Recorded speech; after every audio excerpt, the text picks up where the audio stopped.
Hello, and welcome to On the Patio with Mr. D and Bob. We're going to be doing a whole slew of reviews on products out here on the patio, and this is just to give you some information on these particular items, how they work, if they don't work, all that kind of stuff like that. And after each video, down in the comment block, you'll see a link to where the purchase was taking place. And also at the end, don't forget to subscribe to the channel. I'd really appreciate it. So sit back, enjoy. We'll see you in a couple minutes.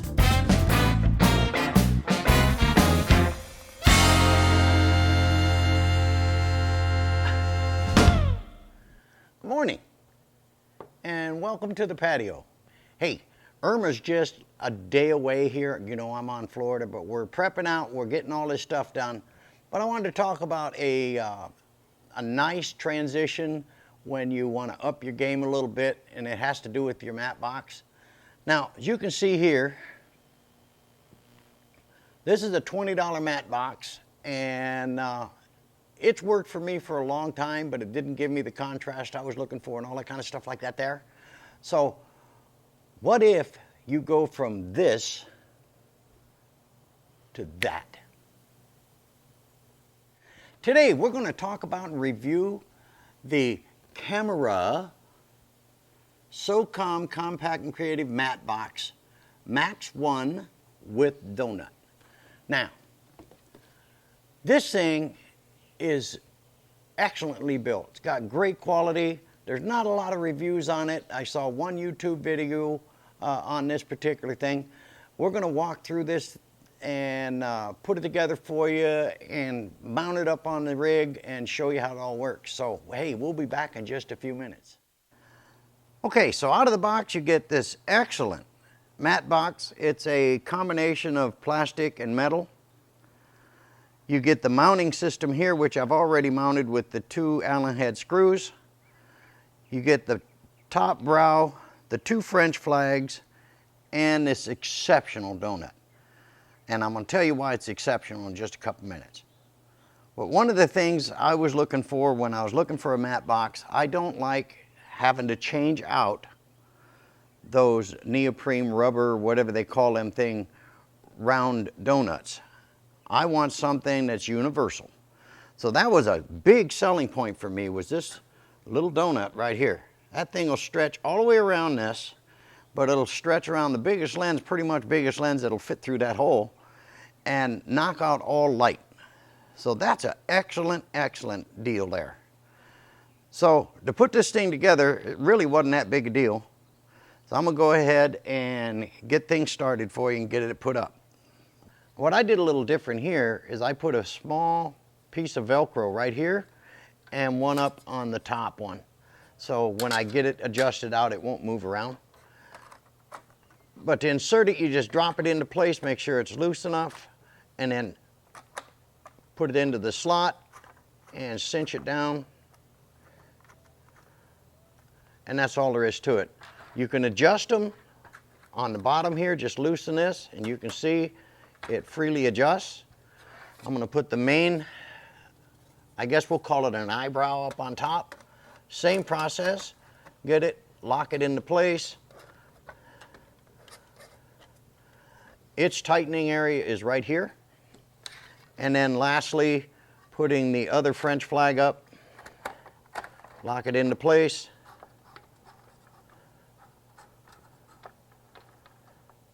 Now, like I said, I had Velcro that I've added here and here, and the purpose of that is to do just that. Lock it, and now I know it's not going to move. I'm locking all these positions down, tightening them up, and pretty much the box is all set up. Now again, I already put the mount screws in here, but you will get 2 Allen screws here with a supplied wrench, and just mount that up and you're good to go. To install the donut, it's really not that hard. What I would recommend you do for the first time is to raise your filter up just a little tiny bit and then tighten it down so it won't move. Take part of that elastic donut and set it up over that flag. and that'll kind of help you hold it into place. Then what you want to do is get it all stretched into place. You can see by doing it this way, it's really not that hard to get on. If you try to do it the other way, it's kind of difficult at first, okay? Now, what I do is I just make sure everything is in the groove, then put the flag back down in its base plate, and there you go. Your matte box is totally assembled and ready to mount. So we're going to mount this thing now, and we'll go from there. Okay, we're back, and we're going to get ready to take this old plastic one off. Now, with my rig, I'm using a G7 camera, and the problem I had putting this big boy on, it would not adjust to center the lens. So I had to use my other camera rig from my DSLR down here to drop the tubes. So that's what we're going to do real quick. Just take this and put these tubes in. This is the only way I could make it work to adjust correctly.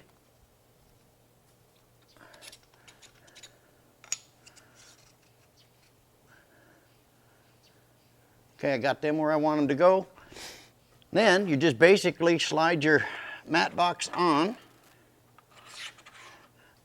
adjust it where you want it to go, and then the donut you've already placed on the frame. So what I do is I just drape it over the top, and there you go. I got it where I want it. I cinch it down. Now I can zoom. As you can see here, the donut flexes with it. So that's really an excellent feature, but I love the idea of not having any light in here. I'll lower this down just a hair. There we go. That's from the other one. Okay. But as you can see here, the lens is dead center in here. Your filter, if you're going to use a 4-inch filter here, you just kind of pull them out like that, insert your filter in. Again, it does not rotate, but that's not a big issue with me. And I'm being honest with you, I don't use filters anyway. The flag with the little Velcro strips up here really makes it to where it's rock solid.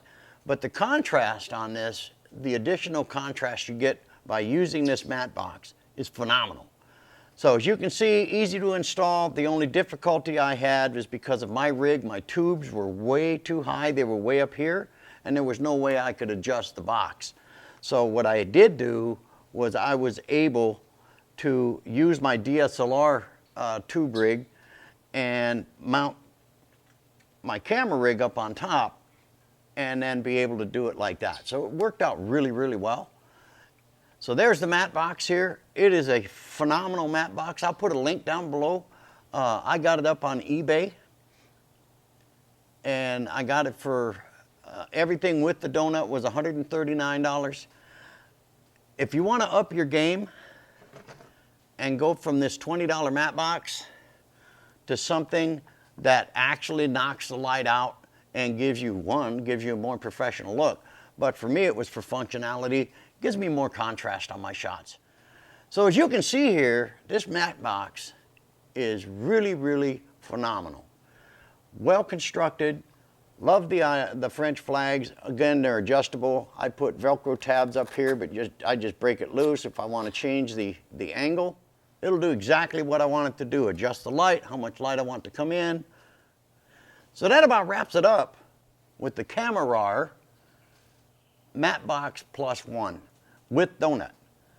Again, excellent product. I think you'll be really happy with it. I know I'm going to be.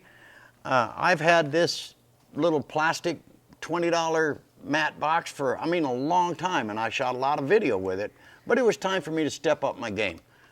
I think this is probably one of the best comparisons I could use. Here's your $20 matte box, and here is the Kamerar matte box. What a massive difference. What a great way to visualize that.